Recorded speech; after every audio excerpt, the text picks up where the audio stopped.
Hi, I'm Shannon Rollins with Shannon Rollins Real Estate. Have you ever looked at photos online of a home or walked into a house and thought, something doesn't look quite right about this?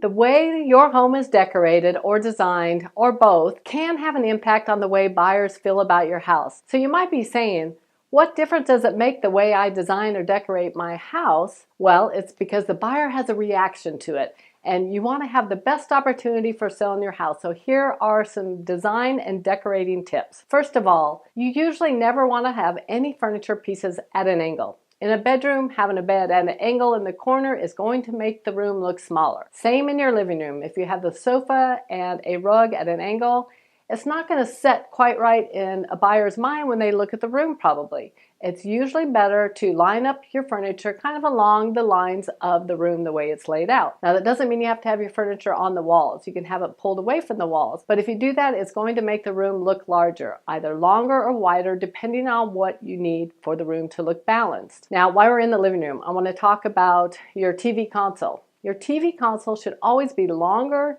than the width of your TV. This gives you an opportunity to decorate it, to anchor it with some pieces on the ends that don't interfere with the TV. You want it to be longer. And if you're having a hard time finding a piece that's long enough because you got a large TV, maybe consider buying two identical pieces that you can push together to create a nice storage unit underneath. Now, storage unit, it should be closed. It shouldn't be an open console where you can see everything underneath. Same thing in your foyer. No matter the size of your foyer, if you have room to have a piece of furniture there of any size, you want it to be a closed bottom storage area. Again, it anchors the room. It gives you an opportunity. You can decorate on the top. And if you're a family that takes off your shoes at the front door, this is particularly important for you. Now, when you walk in your front door, if you have an open floor plan like I do, and you can see from your foyer, which mine is very tiny, the living room, the kitchen, the breakfast bar, and the dining room, you need to have a cohesive design and decor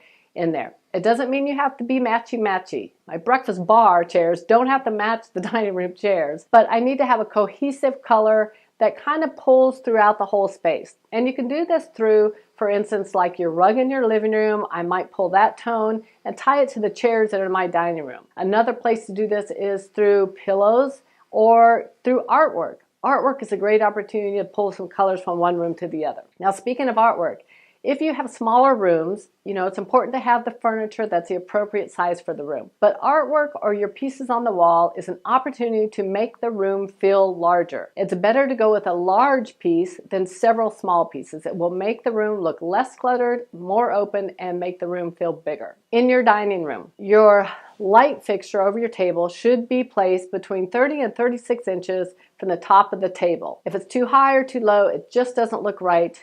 And you can feel it, the buyers can feel it in their mind that something's not quite right about that room. Now, while we're in the dining room, if you have the trim work, like the boxes, along the walls, those are fabulous, but no longer should you paint them white. You want to paint them the same color as your wall. As you'll see in decorator magazines and photos, when they're painted the same color as the wall, it really elevates the look of the room and just makes it look fantastic. Rugs and runners, last thing. If you have runners in your hallway, you want to make sure the runners are long enough to almost fill the hallway or to fill a good amount of it. If you can't find a runner long enough, maybe buy two that are identical that you can put together to kind of fill the space. And rugs. Rugs, for instance, in your living room, you want to be sure the rug is large enough that you can anchor your furniture on it. What that means is the rug is large enough you can put the front legs of the sofa and of your accent chairs at least on the rug. If you don't, and you've got a smaller rug and your chairs are set off of it, or your rug is only under your coffee table, the room doesn't look cohesive and it looks patchworky in your mind and it just isn't pulled together. So think about all those things. I hope these tips have been helpful, and if you think about selling, we'd be happy to do a walkthrough to tell you if there's anything in particular you need to do to make your home look better. And of course, if you're buying, my team and I are on standby 7 days a week, ready to help you take the smoother road to sold.